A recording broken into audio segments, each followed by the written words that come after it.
सब कुछ इतनी जल्दी हुआ कि आरब को कुछ भी समझ नहीं आया। जब तक वो कुछ सोच पाता कार्तिक जा चुका था। ये भी उसके पीछे पागल है। आरब ने झुंझलाकर खुद से कहा। इधर मैंसन में एंट्री लेते ही कार्तिक ने जो युग को गले लगा लिया। देखने वालों को साफ लग गया ये दोनों बहुत एक दूसरे के क्लोज हैं। दोस्ती नहीं, ये तो लेवल फ्रेंडशिप थी। 3 घंटे, हाँ पूरे 3 घंटे कार्तिक ने जो युग के साथ बिताए, हंसी बातें पुरानी यादें सब कुछ जैसे फिर से जी लिया हो। लेकिन फाइनली उसे ऑफिस जाना पड़ा क्योंकि आरब ने लगातार कॉल करके उसका जीना हराम कर रखा था। तो मैंसन घूमने आया है या काम करने? कार्तिक की वापसी हुई लेकिन उसका मन वहीं रह गया।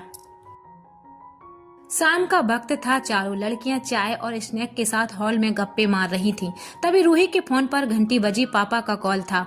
वो कॉल सुनने के लिए थोड़ा साइड में चली गई। कुछ देर बाद जब वापस आई तो उसके चेहरे पर टेंशन साफ नजर आ रही थी। तनु ने पूछा, क्या हुआ है दी? रूही ने थोड़ी हैरानी और परेशानी के साथ जवाब दिया, कल अनु को देखने लड़के वाले आ रहे हैं। ये सुनते ही तनु के मुंह से सारी चाय बाहर निकल गई। क्या लड़के वाले, वो भी अनु के लिए? क्या पापा पागल हो गए हैं? सबकी आंखें एक दूसरे को देखती रह गईं, क्योंकि अनु को शादी जैसी चीजों में कोई इंटरेस्ट ही नहीं था। अब क्या होगा? रूही के मुंह से निकले शब्द सुनते ही आरब हैरान रह गया।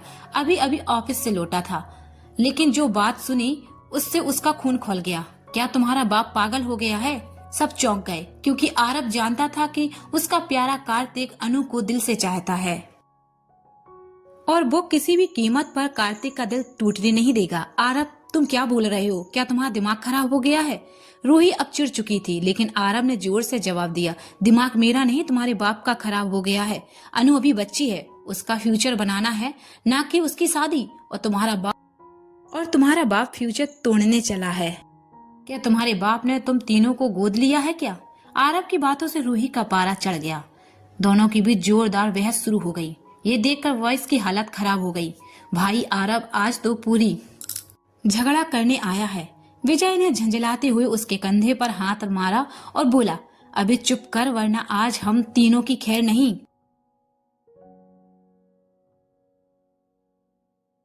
और बोला, रूही के सामने तो तेरी जुबान हिलती नहीं थी, आज जब चली भी तो झगड़ा कराने के लिए। तीनों की बातें सुनकर आरब को एहसास हुआ कि उससे कितनी बड़ी गलती हो गई है। दूसरी तरफ गर्ल्स भी सोच में पड़ गई थीं। ये कैसे हो गया? पापा को तो समझाया जा सकता है, लेकिन वो भटकती आत्मा कैसे मान गई? आरुषि ने हैरानी से तनु की तरफ देखा। भटकती आत्मा? कौन? तनु ने मुस्कुराते हुए कहा, अरे वो अनु का निकनेम है, तुम्हें नहीं पता? रूही ने चिंतित होकर पूछा, अच्छा छोड़ो, ये बताओ क्या कार्तिक को इस बारे में पता होगा? रूही का दिमाग आज पूरी तरह से ब्लॉक हो गया था। उधर अनु ने पहले ही कार्तिक को कॉल करके सारी बात बता दी। कार्तिक एकदम शांत था, ना कोई टेंशन ना कोई रिएक्शन। तुम्हें कोई फर्क नहीं पड़ता क्या अगर सच में उससे शादी कर ली तो? कार्तिक मुस्कुराया, अरे नहीं बेबी, इतनी हिम्मत नहीं है उसमें। अनु, तुम्हें यकीन कैसे? क्योंकि मैं ऐसे छोटे मोटे काम नहीं करता। मतलब मुझे तो उसे थैंक्स बोलना है, आखिर उसने मेरी पसंद को पसंद किया है। अनु अब और ज्यादा कंफ्यूज हो गई थी, इसलिए उसने कॉल काट दी। अगली सुबह रूही और तनु घर पहुंचते ही अपने पापा से सवालों की बौछार कर दी।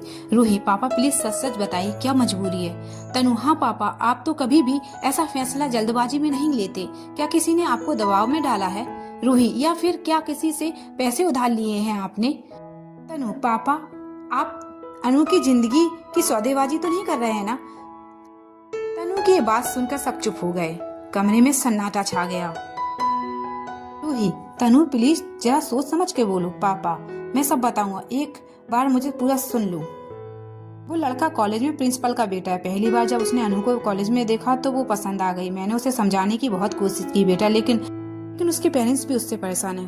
वो जो ठान लेता वही करता है, इसलिए उसके माता पिता बस ये चाहते हैं कि वो एक बार आकर अनु से मिले, ताकि वो खुद अपनी आंखों से देखकर उसे मना कर सके।